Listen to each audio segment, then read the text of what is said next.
Paranormal world को subscribe करें और घंटे के आइकन को दबाना ना भूलें। तो गाइस, ये कहानी रिशिता की है।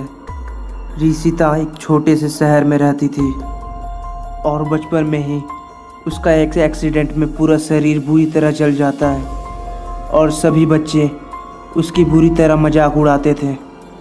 कभी कभी तो बड़े भी उसे नहीं छोड़ते थे। वो इन सब घटनाओं से बहुत तंग आ गई थी और वो अपने घर से बाहर नहीं निकलती थी। वह किसी तरह अपना बचपन बिताई और जब वो बड़ी हुई तब इन सब घटनाओं के कारण वो एक गलत कदम उठा लेती है।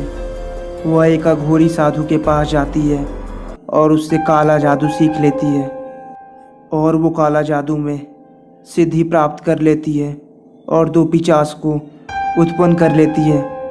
वो दोनों पिशाच उसकी सभी इच्छाएं पूरी करते थे, पर अघोरी ने उसे एक चेतावनी दी थी कि जब तुम अपनी इच्छाएं पूरी कर लोगी तब इन्हें आज़ाद करना, वरना ये तुम्हें भी नहीं छोड़ेंगे।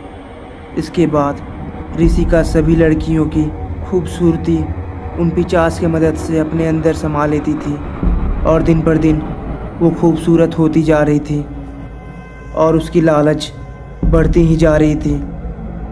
वो पिशाच उससे आज़ादी मांगते थे, पर वो उन्हें यह कहकर शांत कर देती थी कि एक और शिकार, उसके बाद मैं तुम्हें आज़ाद कर दूंगी। और वो दोनों पिशाच एक और शिकार के पीछे पड़ जाते थे। रिशिका दिन पर दिन बहुत खूबसूरत होती जा रही थी।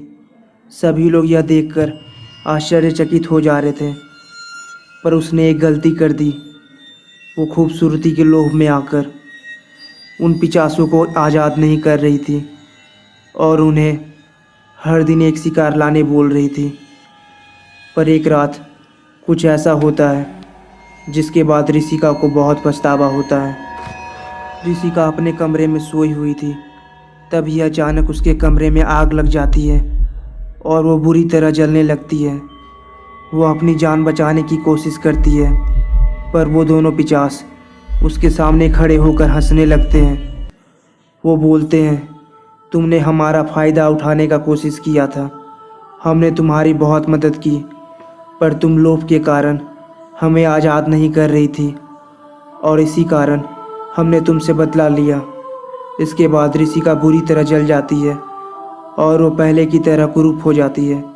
अगर ये वीडियो आपको अच्छी लगी तो प्लीज़ लाइक एंड सब्सक्राइब करें। Thank you.